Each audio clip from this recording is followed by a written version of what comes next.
Bonjour à toutes et à tous, j'espère que vous allez bien. On se retrouve pour le brief du vendredi 13 septembre, il est 8h30. Aujourd'hui, on va parler donc des news économiques, du ratio long and short, du funding, open interest, des liquidations. On regardera ce que font les whales en finissant par l'analyse technique de Bitcoin. Mais avant ça, on va regarder donc ce qui s'est passé hier. Hier, je vous avais dit, c'est dangereux de trade parce que clairement, on peut faire du yo-yo. C'est un peu ce à quoi je m'attends, étant donné que bah voilà, hier, on avait donc cette equal high qui était en train de se former.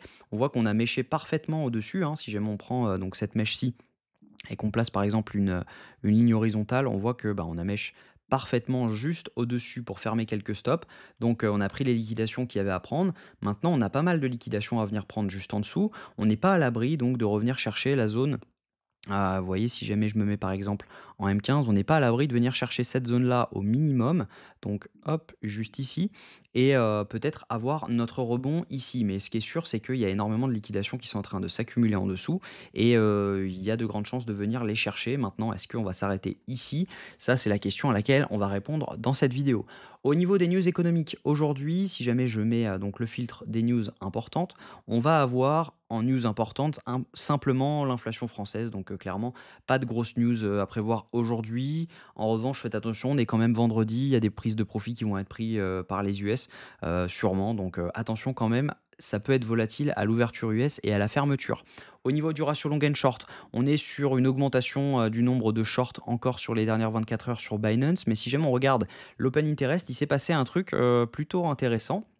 Parce que ici, je vous avais dit, on a une grosse augmentation du nombre de longues qui est en train de se faire juste ici. Ensuite, on a eu une augmentation, si jamais je reprends là, on a une augmentation du nombre de shorts juste ici. On voit l'augmentation du nombre de shorts tout simplement due à la hausse de l'open interest et la baisse des funding, et l'augmentation du nombre de longues à la hausse de l'open interest avec la hausse des funding. Actuellement, on voit qu'il y a pas mal de shorts qui se sont fermés. Donc tous les shorts qui étaient rentrés là-dedans, ils se sont quasiment tous fermés parce qu'on le voit tout simplement à la baisse de l'open interest avec une hausse des funding. Donc ça veut dire qu'il y a pas mal de shorts qui se sont fermés, donc potentiellement plus beaucoup de liquidations à prendre juste au-dessus parce que bah, ils ont tous décidé de fermer pour la plupart. Et on voit également une hausse de l'open interest avec une hausse des funding, ce qui veut tout simplement dire que ce sont des longues qui sont en train de s'ouvrir. Donc quand vous avez plus personne à liquider en haut, et qu'il y a énormément de personnes qui sont à liquider en bas, vous pensez qu'on va faire quoi? Bah, tout simplement, normalement, on est censé complètement dump et venir chercher au minimum cette zone-ci. Donc, il y a peut-être un setup à prendre si jamais on avait un petit retournement, par exemple, dans cette zone-ci. Ça pourrait être intéressant et derrière pouvoir target donc un plus bas. Donc, à voir, mais plutôt intéressant de savoir que ce mouvement, il est quasi sûr. Donc, plutôt intéressant. Si jamais on regarde donc les liquidations, je vais mettre la carte thermique, donc plutôt intéressant également puisque on voit, si jamais je me mets sur 48 heures, on voit que bah, on a pris les liquidations qu'il y avait à prendre juste ici, on en a d'autres qui se sont créés, mais le cluster il se trouve en bas. Il se trouve autour des 57 000 $. Également, ça peut aller jusqu'à donc les 56 617 $, et on voit que ça tombe parfaitement quand même avec notre zone dont on parlait. Ensuite, on a un creux dans les liquidations, donc logiquement le prix devrait être stoppé, et on a un deuxième cluster qui se trouve autour des 55 200 $. Donc à voir maintenant si jamais on va rebondir ici. Et si jamais on se met sur 3 jours, bah, on a des liquidations qui traînent vraiment à la baisse, mais voilà, ça reste les mêmes zones que je vous ai annoncées maintenant. On a quand même encore pas mal de liquidations à prendre à la hausse, on n'est pas à l'abri de les prendre, mais c'est potentiellement, à mon avis, plutôt un dump and pump ensuite.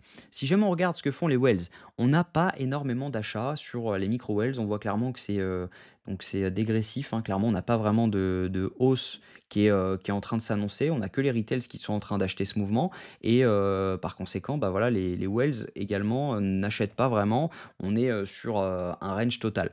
Donc si jamais on regarde techniquement, à mon avis, on va rater l'entrée, ça va dump assez rapidement. Mais voilà, on a énormément de chances de venir chercher cette zone-ci. Donc si jamais on venait à revenir, pour rappel, on est également dans l'OB Daily. Donc si jamais on revenait donc dans cette zone, à chaque fois on les a prises, on les a prises. Donc hop, on pourrait très bien revenir dans cette zone-ci. Voilà, même si on l'a déjà reprise en faisant cette mèche-ci, il y a des chances de revenir quand même parce que, voilà, on a des liquidités à venir là, pourrait être défendu, on refait une petite mèche et derrière après on part. Donc potentiellement, il y a un petit short à prendre dans cette zone avec un SL donc juste au-dessus, de cette mèche ou cette mèche si jamais vous voulez être plus safe.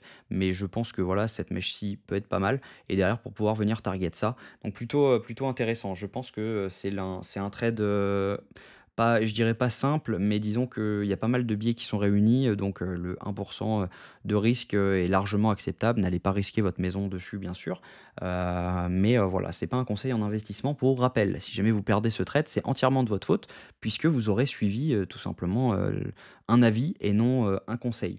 Donc voilà, j'espère que cette vidéo vous a plu. Si c'est le cas, je vous invite à vous abonner, à liker cette vidéo et à commenter vous ce que vous en pensez. Vous pensez que le mouvement, de la journée va être haussier ou baissier? Je vous souhaite une bonne journée, à demain, même heure. Prenez soin de vous.